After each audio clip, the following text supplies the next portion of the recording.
All right, Israel's wise king. All right, so as we've been traveling through our story, Advent on our way to um, the son of David, son of God, Yeshua. We have talked about, remember we got Ruth, then Ruth's grandson Jesse, whose youngest boy David has established the kingdom of God, the city of David, and most importantly, I guess, for modern context, guys, that you will understand the city of Jerusalem, which is still in existence today.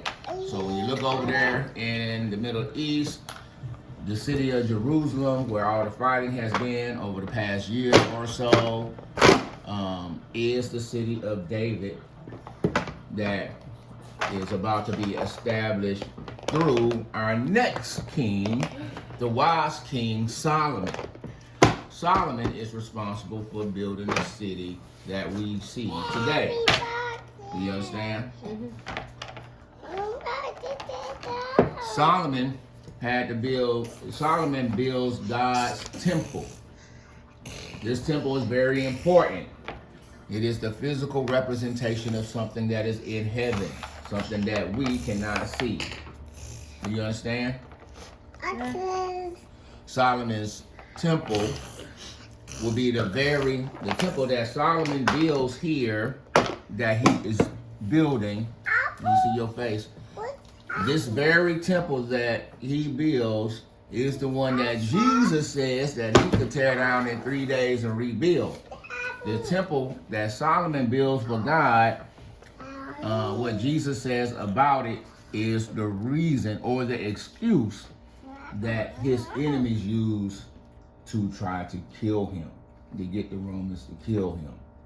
It's because of what King Solomon built. King Solomon, the fun thing about King Solomon, he is known and regarded as the world's richest man and the world's wisest. Solomon's accomplishments were world renowned. He was, again, a greatest man. He was known to have more money than anyone in the world because of his great wisdom that God blessed him with. People will come from all over the world to come see the temple and to come hear from him. In one of the Solomon stories, among all the amazing things that he does, also secret fact, I believe the Marvel character, the Mandarin, and his 10 rings are based off of King Solomon. And so when we see the Marvel, movie Shang-Chi and the 10 rings, and y'all saw the Marvel movie, and he got these rings that wear that's got all these special powers. That is based on a Solomon story, because it says Solomon was so powerful. Not only was he the wise king, but he was a sage king, that he was able to manipulate the world around him and had power artifacts in the form of rings, 10 rings on his fingers that allowed him to do stuff. Now these are all, of course, myths about the 10 rings, but there is a teaching tradition that Solomon was not only just a wise king, but he was a sage king or a magician. He had powers similar to Moses, able to do and manipulate things like that. And one of his fun stories in the Bible, we hear his wisdom. Two women who had babies and lived in the same home, one of the babies died, and the lady steals the baby from a woman, and then she claims and puts her dead baby next to her. The lady wakes up and says, "Hey, this is not my baby, and this baby is dead. Where's my baby?" Then they see the other lady. She's like, "Hey, what are you doing with my baby?" And then they say, "This is not my baby. That's not your baby. My baby. Your baby is the dead one." Oh, they fought so bad they couldn't figure out what to do. The people are like, I don't know who baby it is. Let's go see King Solomon. Good. Now, the way God had made things, the king, when things were too hard for the people to decide, it was the king's job to decide between them. And so the two ladies show up with the baby, and they make their case before King Solomon. And in Solomon's wisdom, he says, I got a great idea. Bring me the baby and go get my sword. I'm going to cut the baby in half, and then each of you can get a piece of the baby. And then y'all both be happy when I cut this baby in half. Guess what happens? The mother of the real mother of the baby says, no, please don't harm the baby. The baby, the mama whose baby it wasn't, said, sure, cut the baby in half. Solomon knew then who the real mother was, because the real mother would tell Solomon, hey, don't hurt the baby no matter what. She can have the baby as long as you don't hurt him. As soon as Solomon heard the woman's response, he knew that this was the real mother, and the baby was given to her. That's how wise Solomon was. Wow. Now, Solomon was not a perfect king, because Solomon broke God's commands. Yeah. God had commanded the king a long time ago. All kings, you should not have a whole bunch of wives. And so far, the kings did not listen. Solomon was the worst. Now his dad David had quite a few wives, but Solomon, he had like 700. How many babies did he have? You know, that's a fantastic question. They did not discuss about how many babies he had. They did talk about the babies like Rehoboam, the king who's going to be next. We probably won't talk about him. Oh, we'll get to Elijah. Okay. So we will learn about Solomon's kids that are the most important. But King Solomon did have 700 wives, or 800 wives, 700 concubines. Yes. He had a lot of children. He had a lot of wives, and God said, don't do that. He said, don't do that because all these wives serve different gods. And these wives will make you serve their God. And even Solomon, as wise as he was like, man, I can take care of that. I'm fine. But then when Solomon got old, and he's got a lot of wives. Now, you boys know what it's like to live with a lot of girls. Y'all know how there be some crying, and they just be crying and be fussing. And so one of Solomon's wives, she kept whining, like, can you come to the temple with me, please? I need to go serve my God. Can you just come? And he's like, no. And they just kept coming and kept asking. And Solomon got old, like men do. And he said, all right, fine. Stop your fussing and whining. I will go to this place with you if you will be quiet. And when he went, God said, you made a terrible mistake. You have served another, you have bent your knee to another God other than me.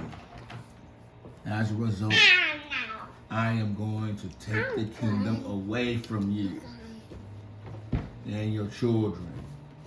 And your children will go into exile. What's exile? He's going to kick y'all out. He says, God says, I'm going to kick your people out of this land. Y'all are so wicked. Y'all treat each other bad. Y'all rejected me for the king. And not even the king whom I've loved and shown great favor to, he has also rejected me also. It's a total loss. Everybody hates God now in the land of the promise. He says, okay, if you don't want to serve me and you don't like me no more, you can get out. I will send people to come beat you up and get you out this land until you come into repentance, until you apologize. But now it's time to get punished. Did they ever get kicked out? Oh yeah. When did we get? Oh He got kicked? Yep. His grandson, and in the future will be dragged out of Jerusalem. They will catch him trying to escape through the sewers, through the secret passages, and the bad guys will be waiting. They will drag his son, his grandson out, kill his great grandkids, and then pluck out the eyes of his grandson in the future. Is what's going to happen because Solomon decided to disobey. You know what I'm saying? Now, one of the most important things about Solomon's story that we should know, children, is that the decisions that we make in our lifetimes can have impact on future generations. Do you understand? Okay. Yes. And so, back to our ancestor, Lewis Dawson, number one. Decisions in the life of Lewis Dawson, number one, although you don't know him, directly affects your life here, today. Because Lewis Dawson, number one, had to teach Lewis Dawson, number two. Lewis Dawson, number two, didn't teach Damian Dawson, number one. Is that you? Yes. Damian Dawson, number one, has now Damian Dawson, number two. Now, stuff that Damian Dawson, number one, should have learned from Lewis Dawson, number one, who should have been number two, who should have been taught by Lewis Dawson, number one, didn't happen. And thus, it has affected the way we all live. Okay? Now, let's say in my life, I could become a great person, or wealthy, or wise while we're recording today. Part of the reason I'm recording, part of the reason I have this thing recording, guys, is so one day you might not remember anything I say, but you can always look to the video and be like, my dad told me this. And then guess what? Then Demetrius can tell Demetrius number two, hey, this is what we need to do. And they be like, how do you know? Because my dad told me. And then when Demetrius number 5 or Ezra number 6 or Asher number 4 shows up, they can be like, hey, I don't know what I should do. And they can be like, hey, have you asked your grandfather? And it's like, yes. And what did he say? Look at your great-grandfathers, look at the video. He explains it all to you. And just do what it say. Do you understand? Ideally, what will happen is, over time, I teach you what I know, Demetrius, Ezra, Asher, Elizabeth, Zipporah. Y'all will learn what I know, and then you guys will grow it. Y'all will learn even more and add it to what my knowledge is. You will grow it. And then you will teach it to your kids, and their kids will teach it to their kids. Now, let's say if we're climbing up a mountain of let's say if I was rich or you was rich. If I was rich and then you added on to the riches, then it gets more richer. And then your kids was add on to it and get more riches.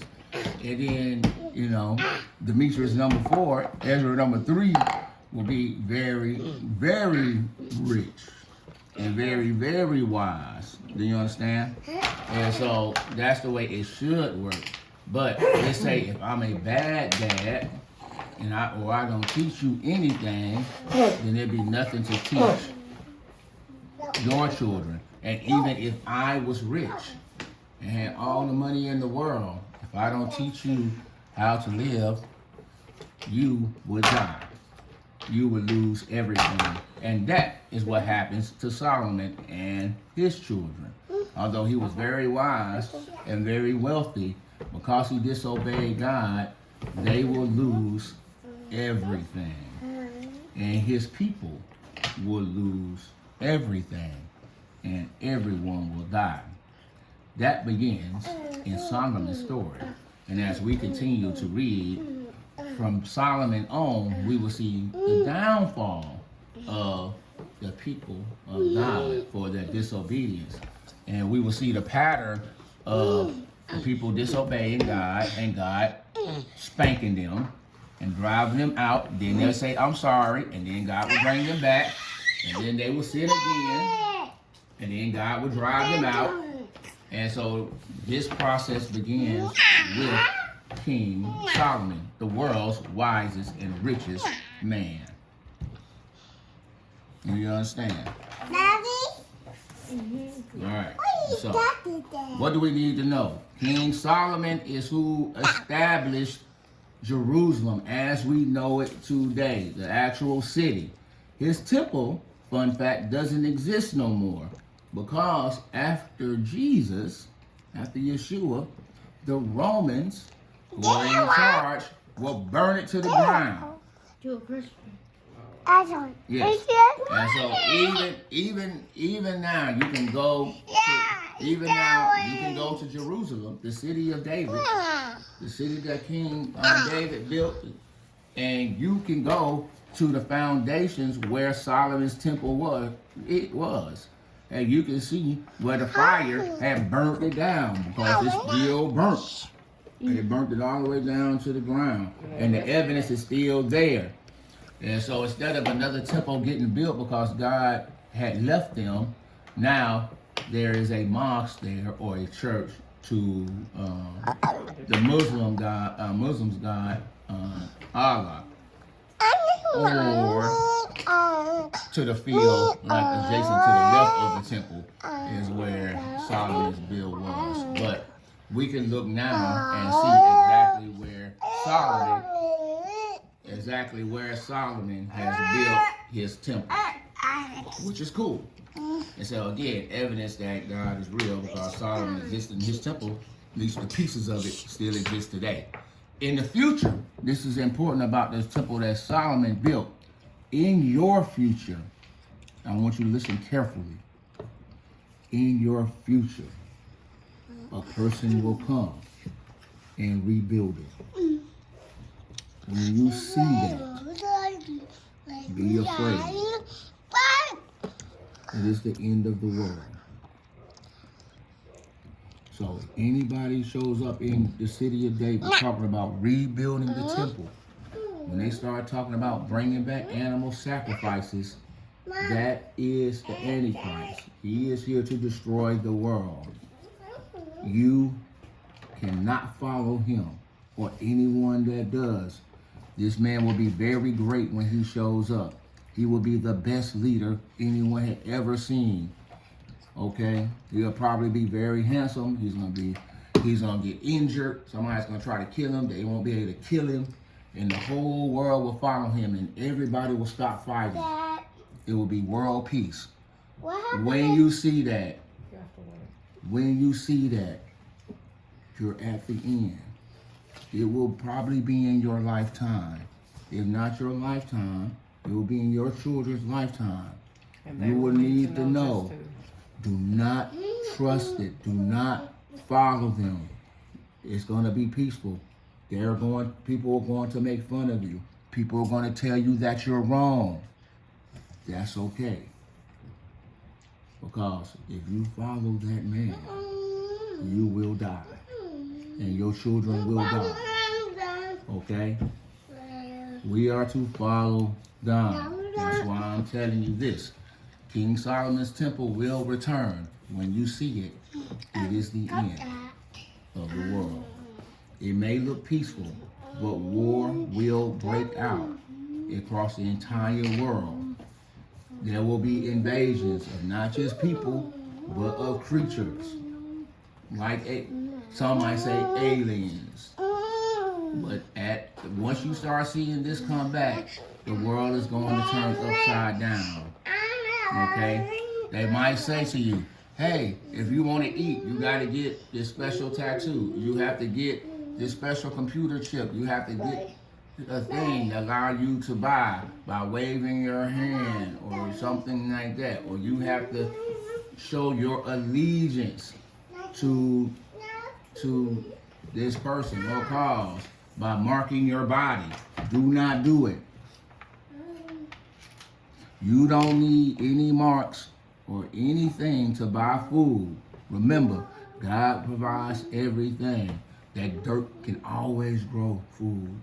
Animals can always, you don't need anything from the world. Okay? If they tell you you got to buy and sell, just know that it is the end.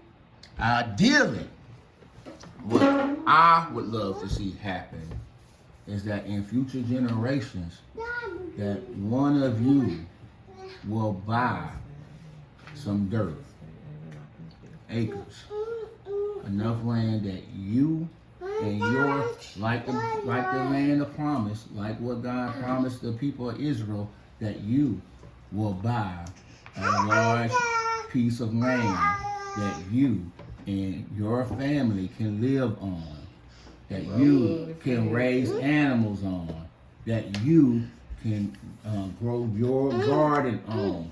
That way when the world comes for you, you can say, oh, we don't need to go to your grocery store. We don't need to buy anything. We have everything we need right here. Do you understand? Okay. Do not be deceived. Do not let them trick you. Do not let them trick your family. Do not give them your family.